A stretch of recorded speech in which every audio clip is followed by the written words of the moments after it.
from our archives, the Billy Graham Classics. Agora, essa noite, quero que você abra comigo no capítulo 16 do Evangelho de Lucas, começando no versículo 19. Há uma história que Jesus contou. Havia certo homem rico, que se vestia de púrpura e de linho finíssimo, e que todos os dias se regalava esplendidamente. Havia também certo mendigo, chamado Lázaro, coberto de chagas, que jazia à porta daquele, e desejava se alimentar das migalhas que caíam da mesa do rico, e até os cães vinham lamber-lhes as úlceras. Aconteceu morreu o mendigo e se levado pelos anjos para o seio de Abraão. Morreu também o rico e foi sepultado. No inferno, estando em tormento, levantou os olhos e viu ao longe Abraão e Lázaro no seu seio. Então, clamando, disse: Pai Abraão, tem misericórdia de mim. E manda a Lázaro que molhe em água a ponta do dedo e me refresque a língua, porque estou atormentado nesta chama.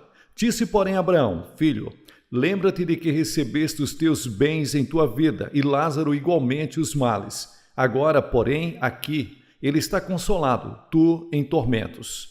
E além de tudo, está posto um grande abismo entre nós e vós, de tal sorte que os que aqui querem passar para vós outros não podem, nem os de lá passar para nós. Então replicou: Pai, eu te imploro que o mandes para a casa da minha família, porque eu tenho 5 irmãos, para que lhes dê testemunho a fim de não virem também para esse lugar de tormento. Respondeu Abraão: Eles têm Moisés e os profetas, ouçam-nos. Mas ele insistiu: Não, pai Abraão, se alguém dentre os mortos for ter com eles, há reperdencião. Abraão, porém, lhe respondeu: Se não ouvem a Moisés e aos profetas, tampouco se deixarão persuadir, ainda que um dos mortos ressuscite. Bem, estou aqui essa noite para dizer a você: não vá para o inferno, mas sim vá para o céu. E estou exortando você a não dizer: serei condenado, mas dizer: serei salvo. E nessa história a palavra inferno é usada.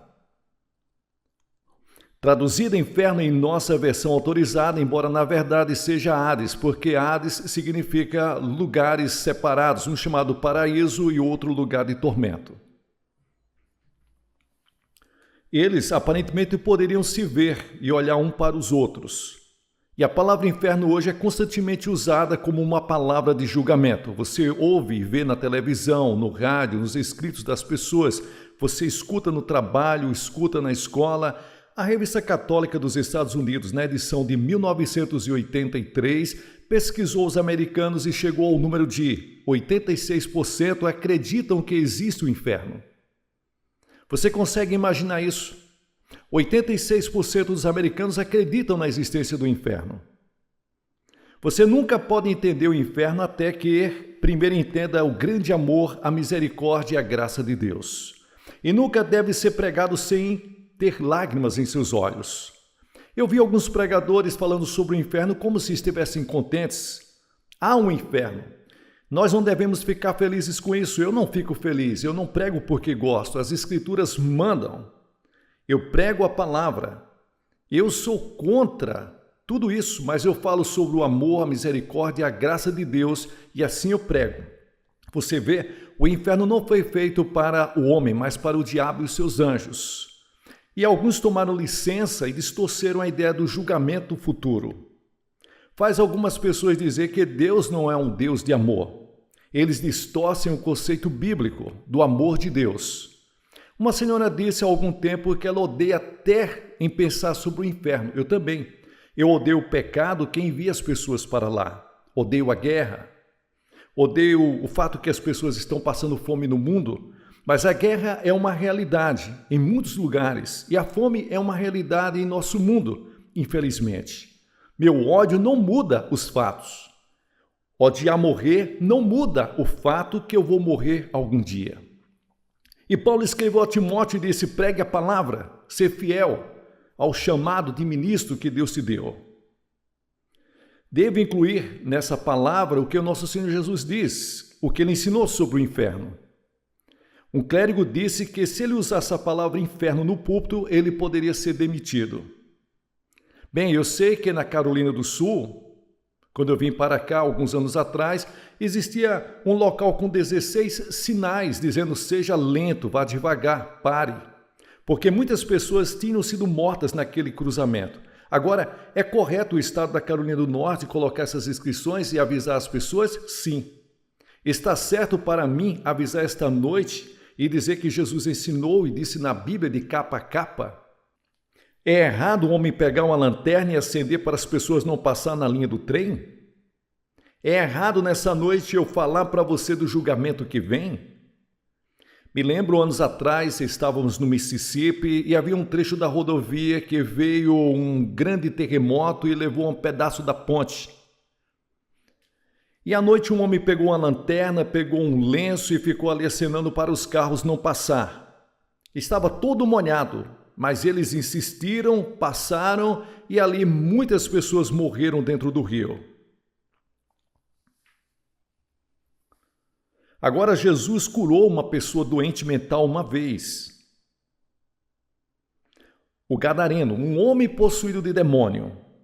E as pessoas pediram para Jesus deixá-los em paz. E ele respondeu suas orações e deixou-os sozinhos.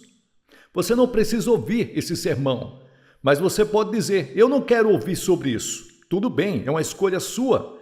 Mas você poderá ficar para trás, sozinho, pelo Espírito Santo de Deus, que não vai continuar insistindo com você.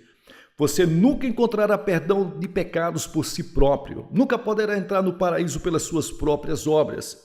Muitas pessoas não querem ser avisadas e você diz, não é da minha conta.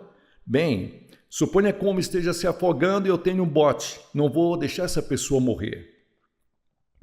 Suponha que o homem está com fome e eu tenho o pão da vida. Não vou deixar essa pessoa morrer. Você é um homem que está envenenado, cheio de veneno. Eu tenho o antídoto do Evangelho de Cristo. Não vou deixar você morrer. Não vou deixar você sozinho. Você está no escuro e perdido. E eu tenho a luz do Evangelho. Não vou deixar você sozinho. Você está na escravidão. Eu tenho a palavra que liberta. Não vou deixar você sozinho. Você está doente. Eu tenho a palavra que te cura. Você está numa estrada larga que conduz para a destruição. E eu falo a verdade e coloco você no caminho da vida eterna. Você está em um mar selvagem e perigoso. Eu gostaria de falar para você que Jesus te leva ao porto de segurança. Algumas pessoas dizem que não estão realmente perdidas. O diabo disse isso para Adão e Eva, no Jardim do Éden. Quando Deus disse, você vai morrer se comer daquela fruta, a fruta proibida. O diabo veio, sussurrou em seu ouvido e disse, você não vai morrer, certamente que não. Isso se chama universalismo. Em outras palavras, todo mundo está salvo. Só não sabem. Algumas pessoas estão dizendo. Temos uma forma sutil de universalismo, que está passando até para os grupos evangélicos hoje. E com certeza dizendo que as pessoas não vão morrer, que não existe inferno.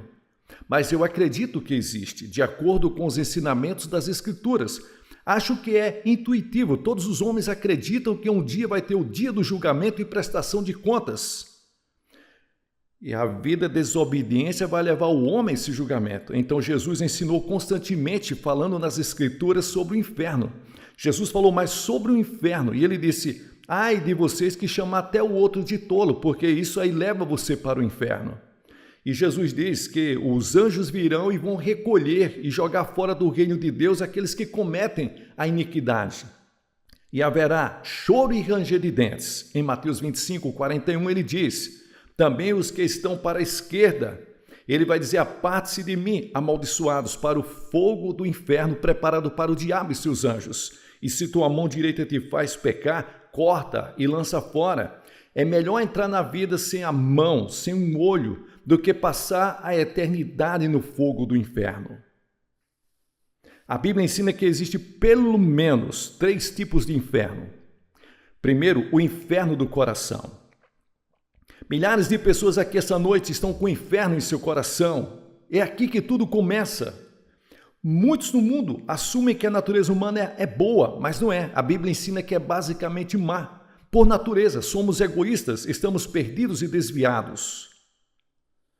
Em pecado me concebeu a minha mãe, disse Davi. Somos todos pecadores e nascemos em pecado. E então, quando alcançamos a idade adulta, talvez 7, 8 anos, 9 de idade, escolhemos pecar. Então, nos tornamos pecadores pela prática e praticamos o pecado. Você vê, existem computadores e as pessoas estão usando os computadores para fazer todo tipo de coisa. Até mesmo para subornar, para fazer as coisas que não prestam. Em todo lugar que você olha, você vai ver que existem locais de investigação, mas algumas pessoas vão e mudam esses fatos aí com subornos. Isso é a natureza humana. Nós precisamos nos render, precisamos de transformação, nascer de novo. É para isso que Jesus Cristo veio. Inferno no coração, ao inferno da culpa. Um homem me escreveu há algum tempo que estava traindo a esposa. Morando o meu tempo com outra mulher em outra cidade. E disse, na verdade, estou vivendo no inferno. E se encontrou preso. E foi um inferno para ele. A Bíblia ensina que existe um inferno ardente e mortal no coração do homem. E as próprias pessoas parecem tão boas, saudáveis, mas muitas vezes podem se transformar em assassinos inesperadamente, como uma bela mulher que eu conheci. Seu marido era um líder da comunidade e sem nenhuma provocação, ela, enquanto ele dormia, pegou uma pistola e atirou e o matou e hoje está na prisão. Nós lemos sobre isso todos os dias nos jornais, as pessoas que se dizem muitas vezes aparentemente boas por fora, mas por dentro são capazes de fazer todo tipo de coisa. Isso está no coração e traz a culpa. Então, ao inferno da agitação. A Bíblia diz que os ímpios não têm paz e são como o mar agitado. Nós estivemos em Amsterdã e ali nós vimos vários evangelistas itinerantes, ali naquela grande reunião. E encontramos muitas pessoas que estavam vivendo assim, procurando alguma coisa sem saber o que fazer. Eu vi americanos, eu vi pessoas do Japão correndo de um lado para o outro, não sabia para onde estava indo, estava fazendo isso, fazendo aquilo, tentando encontrar algum descanso e paz. Há o inferno da luxúria. Aquele que vive em prazer está morto. Alguém me perguntou, o que significa a palavra luxúria? Amanhã à noite eu vou falar para os jovens sobre esse tema, o que significa luxúria.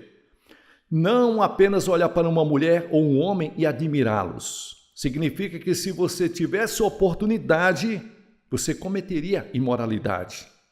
Em outras palavras, você deseja tanto no coração que se você tivesse a oportunidade, você não perderia a chance. E muitas pessoas fantasiam, desejam em suas fantasias.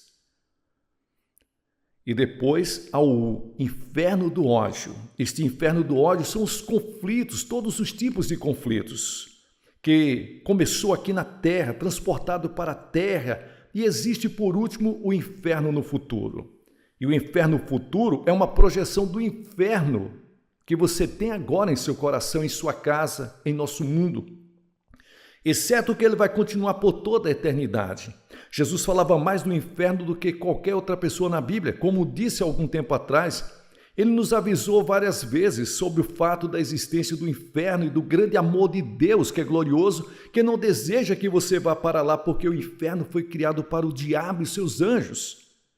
E muitas vezes fazemos o que o diabo diz, e ainda Deus nos ama tanto, que elaborou um plano para nos salvar, assim, para que nós nunca tenhamos que ir para o inferno. Agora, qual é o inferno da natureza?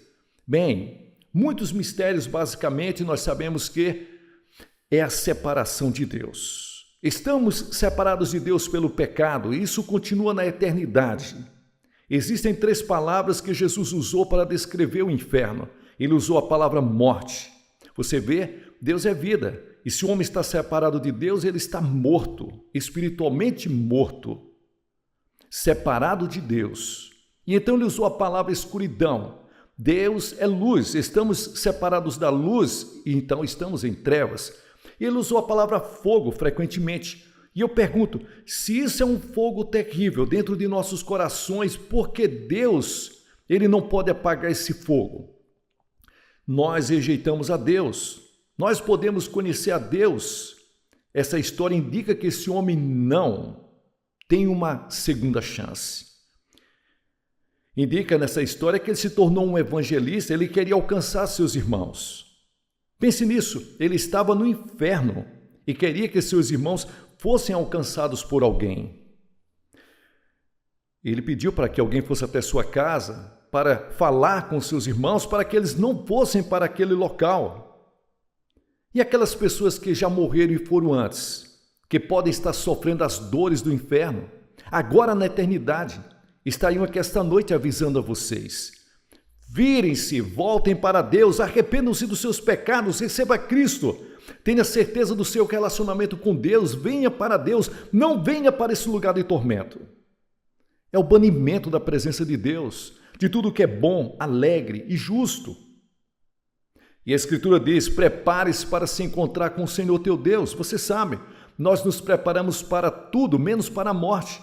Nos preparamos para educação, negócios, carreira, casamento, velhice, mas não para o julgamento eterno. Contratamos todo tipo de seguro possível e nos preocupamos com nossas pensões para a velhice, seguro social e todo o resto. Mas você tem garantia de seu relacionamento pessoal com Jesus Cristo? Está determinado aos homens morrer uma única vez, vindo depois disso o julgamento. Não podemos esquecer o que a Bíblia diz. O homem sem Deus, ele está perdido por toda a eternidade. O câncer pode atingir outra pessoa, pode o acidente de carro acontecer com alguém amanhã, mas muitas vezes nós nunca pensamos que isso pode acontecer conosco e podemos futuramente ser pegos de surpresa e partir para a eternidade sem Deus. Aonde você estará na eternidade? Banido de Deus? Ou com Cristo no paraíso? O homem na cruz que estava morrendo com Jesus era um pecador terrível. Ele mereceu ser crucificado, mereceu a punição de acordo com a lei e disse que merecia.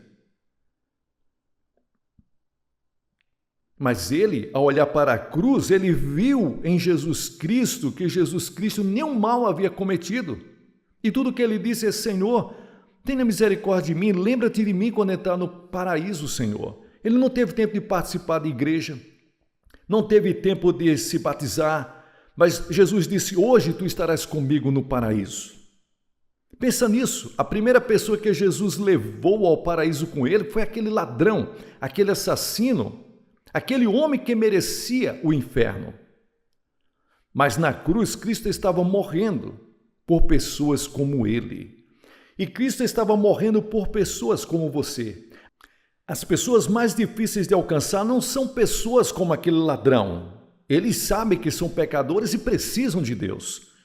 São pessoas como alguns de nós essa noite, bem vestidos, vamos para a igreja, temos uma religião.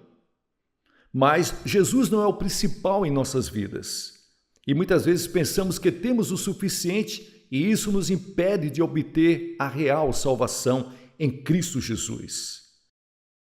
Você foi inoculado. E você sente que não tem necessidade espiritual. Aquela pessoa que diz que está feliz e tem uma boa renda, um bom emprego, uma boa família e todo o resto, eu não preciso de Deus, eu não preciso de Cristo. Para que eu preciso de Jesus? Pode acreditar que vocês vão precisar dele muito em breve, meus irmãos e minhas irmãs. É melhor que você venha agora, enquanto você tem a oportunidade. A Bíblia diz, agora é a hora, é o tempo aceitável da salvação. Por que deixar para depois? Deus não te dá a certeza que amanhã você pode ter outra oportunidade. Estou dizendo isso para você. Hoje a palavra de Deus está sendo anunciada. Deus está falando com você, você pode ligar para os conselheiros e ter uma ajuda nesse momento. E se obter um sinal de ocupado, ligue de novo, de novo e de novo. Essa noite eles vão atender você, falar com você e ajudar você. Como disse no início, não quero que você se perca. Não quero que você perca a oportunidade. É uma parte importante dos ensinamentos de Jesus. Isso não é o Billy Graham que está falando, é Cristo. O que Jesus nos ensinou?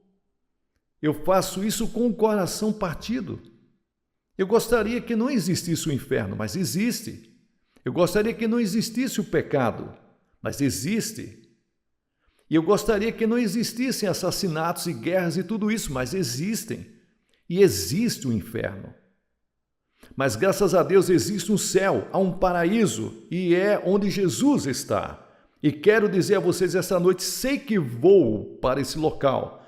No momento que você ler, ouvir que Billy Graham está morto, você saberá que eu estou mais vivo do que nunca, porque eu vou estar no paraíso com Deus. E eu estou ansioso para isso.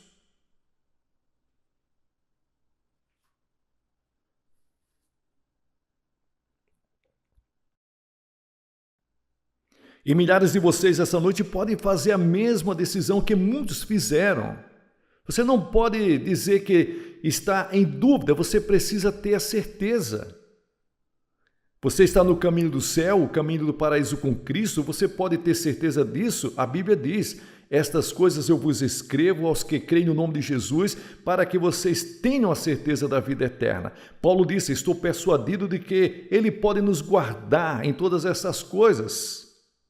Eu sei. Você pode saber. Você diz, bem, Billy, o que eu devo fazer? Você deve se arrepender. Primeiro você deve mudar seus pensamentos, deve mudar sua maneira de viver, se arrepender dos seus pecados, deixar Cristo mudar a sua vida e trazer essa mudança. Você não pode fazer isso sozinho, você é muito fraco para isso. E você pode dizer, Senhor, estou disposto a mudar. E então a segunda coisa é viver pela fé, receber Jesus pela fé. Você pode não estar entendendo tudo, mas pela fé você confia e coloca a sua total confiança nele e somente nele. E em terceiro, você obedece, o segue-o e serve a ele trabalhando para ele. E fazer todas as obras que Jesus colocar à sua disposição. Em o nome de Jesus Cristo, ajudando ao próximo, aonde você mora. A Bíblia diz, nisto conhecerão que todos vocês são meus discípulos, que você tenha amor uns pelos outros. Você está disposto a fazer isso essa noite? Vou pedir para que você faça isso como já vi muitas pessoas fazer, em cada serviço, desde que estamos aqui em Sacramento. Vou pedi-lo para se levantar de sua cadeira e ficar na frente dessa plataforma e dizer ao chegar, eu quero saber que vou para o céu. Quero saber se os meus pecados estão perdoados. Eu quero ter um encontro pessoal com Jesus Cristo. E se você estiver com seus amigos, eles vão esperar você até que você venha. E vou dizer uma palavra para você, vou fazer oração, vou entregar literatura e você volta para os seus amigos. Simples. Mas cada pessoa que Jesus chamou no Novo Testamento, ele chamou na frente de outras pessoas, publicamente. Existe algo sobre isso? Apresentar-se publicamente, abertamente. Dizer, eu quero receber. E se você é líder de igreja, mas não tem certeza, já está vivendo como um bispo, uma vez se arrependeu publicamente e disse, eu só queria ter a certeza. Você precisa ter a certeza essa noite. Você vem. Ou talvez você nunca tenha recebido Cristo antes. Venha resolver essa questão hoje à noite, fazer isso agora mesmo. Rapidamente, apenas se levante, centenas de vocês em todas as partes, você que está no coro, naquela parte superior, pode demorar alguns minutos, mas você se levanta e vem e eu vou esperar você aqui.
como você está assistindo pela televisão, você pode ver que aqui em Sacramento, Califórnia, centenas de pessoas estão vindo para fazer o seu compromisso pessoal com Jesus Cristo essa noite e receber a garantia da salvação e da vida eterna. Você pode fazer o seu compromisso aonde você está.